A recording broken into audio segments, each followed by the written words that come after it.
I want to take a few minutes to discuss the utilization of what we have learned thus this semester. As we now are in modules 6, 7, and 8, you will weave together all of this concept and or conceptual learning, philosophy guidelines together, thinking about a whole environment and program for infants and toddlers. So remember our foundation: care and teaching through respect, responsive, reciprocal relationships. So then our textbook walked us through 10 guidelines that we have revisited throughout the semester. And I'm sure now, if you look at these 10 guidelines, principles here in the right-hand column, you can match those to one or more or all of respectful, responsive, or reciprocal.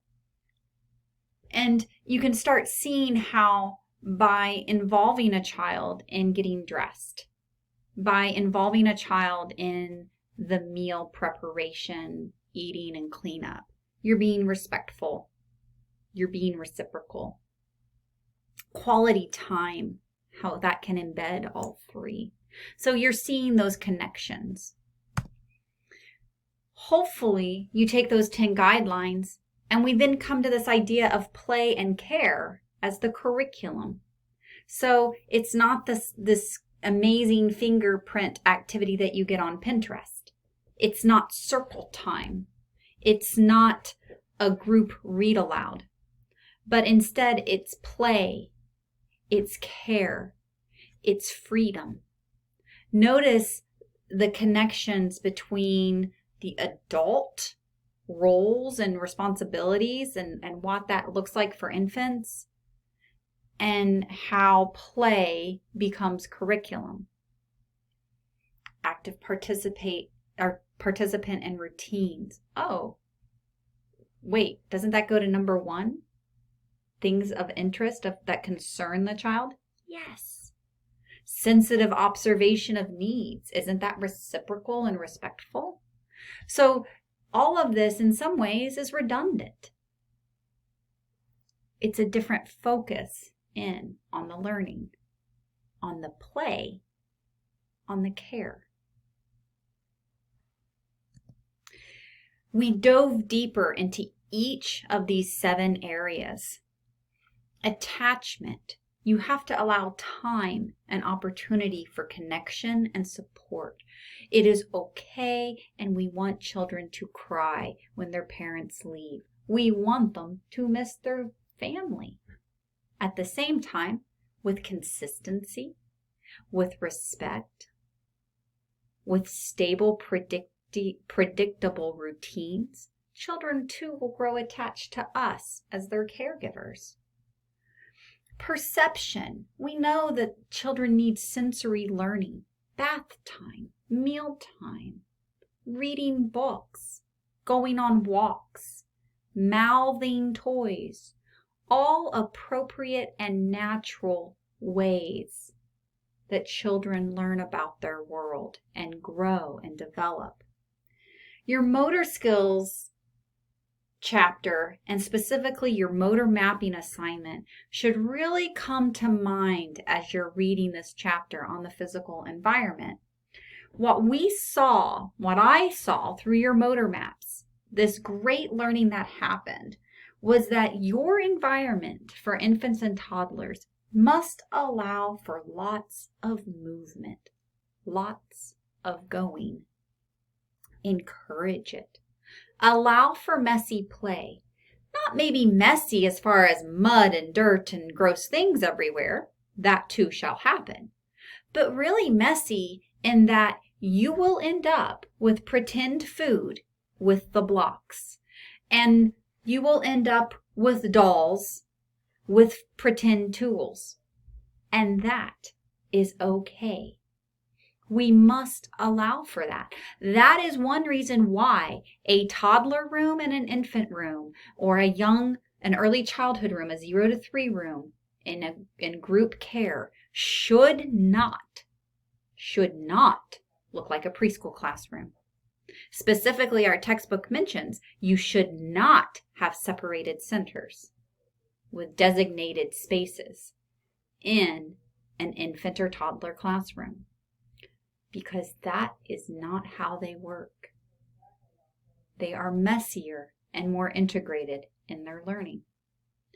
Moving into cognition, we looked at opportunities, repetition, exploration, the play, not skill and drill. They don't sit and we teach them and we fill them with knowledge. They aren't blank slates. But it's how we have reciprocal, responsive relationships with the children. It's how we phrase questions. It's the types of toys and materials that we give them. Language, respond. We talk. We use rich words. We talk about what they are doing. We talk about what we are doing. We recognize and give words to their nonverbal, their gestures, but also their verbal, their grunts, their groans, their cries. We interact. Emotions and social skills, we recognize temperaments, we respond. We teach. We have appropriate expectations. And we allow for opportunities for pro-social, but we keep those expectations in check. It's hard to balance all of these. It's hard to not be black and white. Arguably, sometimes you can say, this principle says one thing, but yet we can't ignore another principle. I want to give an example that connects to our last module. A pro-social practice would be having a predictable routine, meaning I go to childcare, and when I get there, breakfast is offered. And nap usually, and then after breakfast, we play. And then usually I'll have a little nap, and I'll get up and we'll go outside, and then we'll have lunch, and then I'll take a long nap, and then I'll get up and play, and then I'll have a snack. That is a routine. That is predictable. However, we have to also take into account being responsive and allowing for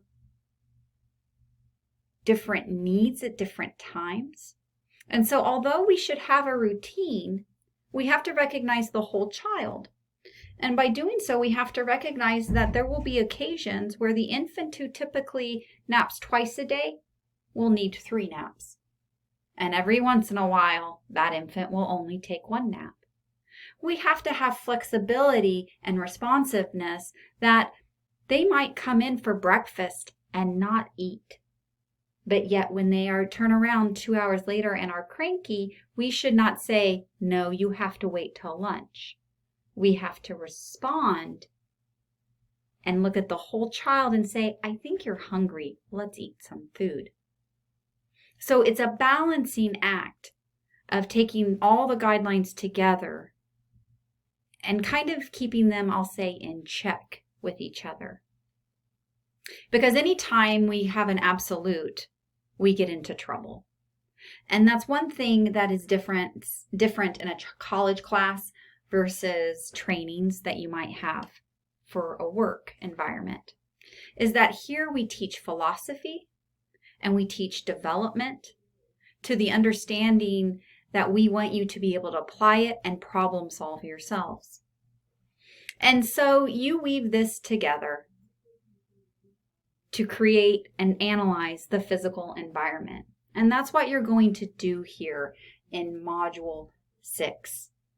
As you analyze toys, about what really utilizes these ideas of perception and cognitive and language, what really allows for interactions with the adults or problem solving, and a wide variety, a wide range of developmental levels that you would see in an infant toddler setting. You'll think about materials, you'll think about layout, you'll think about spaces in the classroom. In a lot of ways, these last 3 modules are kind of the funnest because you get to think big, whole picture. But they can also be the most challenging as we really have to pull back on those pull back to the specifics we have learned in our last 5 modules.